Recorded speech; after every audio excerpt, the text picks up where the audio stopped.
From the NBC newsroom in New York and in Washington, the National Broadcasting Company has brought its listeners a commentary on the German report of Allied landings in France. The National Broadcasting Company will continue its network service throughout the remainder of the night in view of the important but so far unconfirmed reports from overseas. This is the National Broadcasting Company.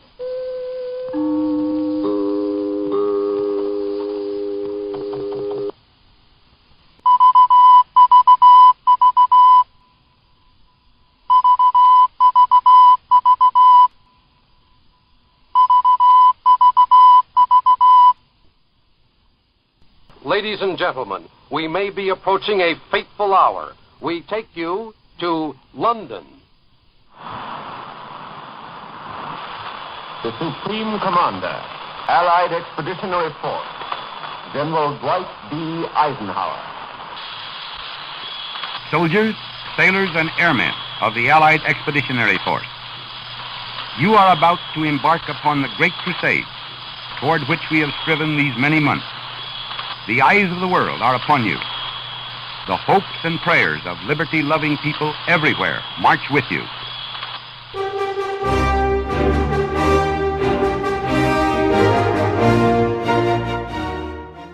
Beethoven's instrumental music discloses to us the realm of the tragic and the limitless, and awakens that endless longing which is the very essence of Romanticism.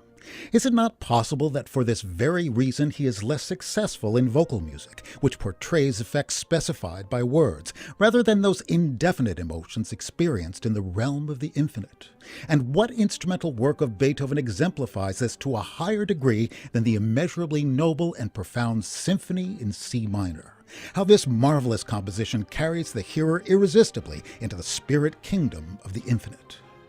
These words, written by the renowned author E.T.A. Hoffmann shortly after the 1808 premiere of Beethoven's Fifth, are taken from his article Beethoven's Instrumental Music, a seminal piece of music journalism that inspired both the romantic idolization of the composer and a long tradition of ascribing extra-musical meanings to the Fifth Symphony. Over the course of more than 2 centuries, this work, which is as much a piece of absolute music as a Bach fugue or a Mozart string quartet, has served to illustrate everything from the Allied liberation of Europe to Hollywood cartoons, the specter of fate knocking at the door, and even the theoretically life-altering impact a consumer can expect upon the purchase of a car, a pizza, or a scouring powder displayed in a television commercial. And yet, when we consider how a piece of abstract music can inspire such a vast array of extra-musical associations, it's most useful to begin by examining its musical substance. This is particularly important with Beethoven, whose compelling life story has generated a dense mythology that can obscure the sheer intellectual accomplishment his music represents.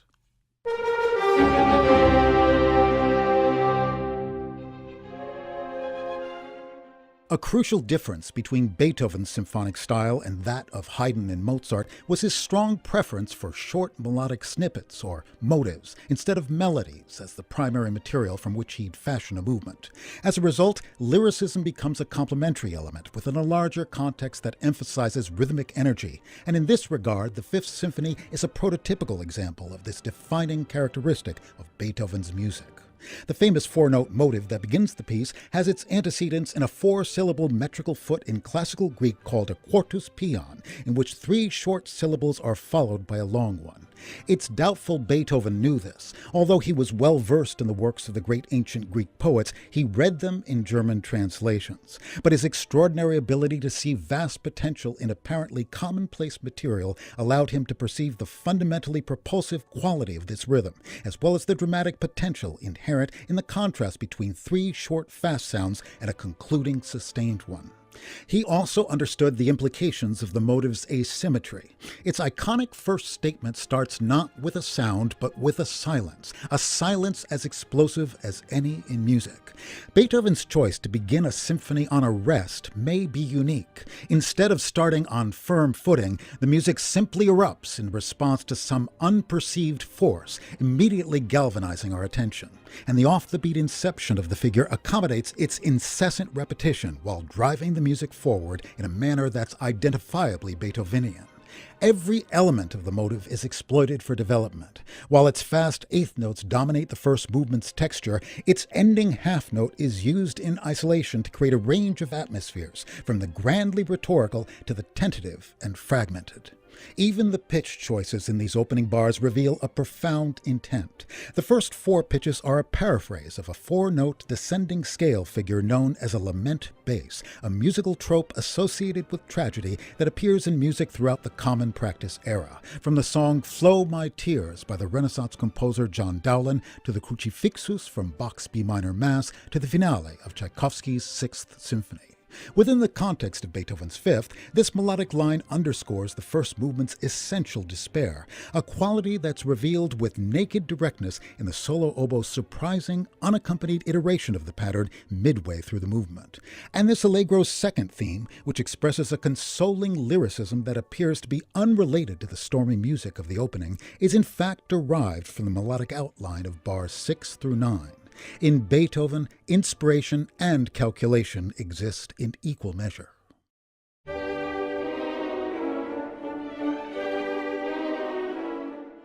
Although the molten compression of the first movement soon came to symbolize the revolution Beethoven brought about in Western art music, it was the unprecedented manner in which the following Andante, Scherzo, and Finale formed a dramatic response to that movement's implied proposition that fundamentally altered the scope of the symphony as a genre.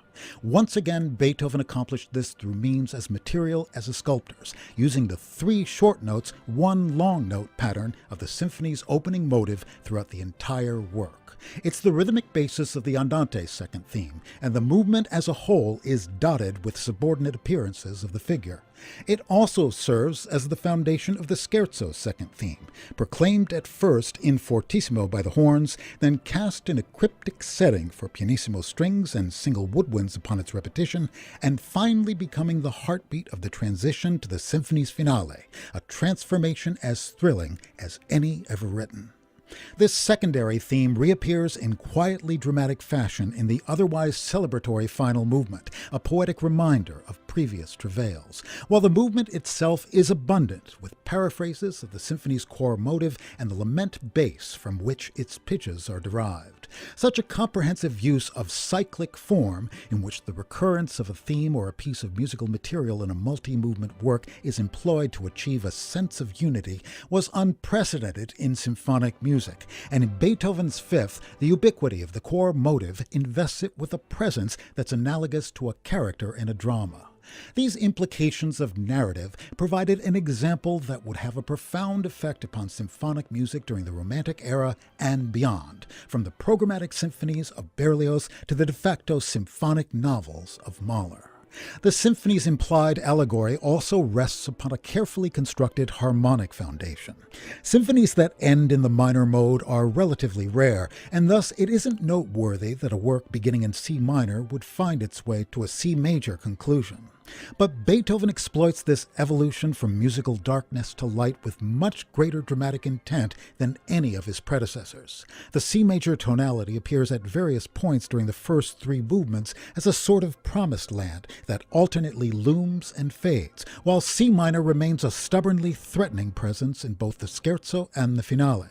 This underlying harmonic battle is intensified by Beethoven's frequent excursions into remote tonal areas, such as the 7-flat tonality of the A-flat minor episode in the second movement. But by the time the finale's coda is reached, all harmonic shadows have been banished, and the texture is wholly suffused in an exultant C major. The extraordinary 29 bars of fortissimo C major chords that end the symphony aren't gestures of noisy, empty rhetoric. They are the definitive, victorious confirmation of a heroic symphonic quest's fulfillment.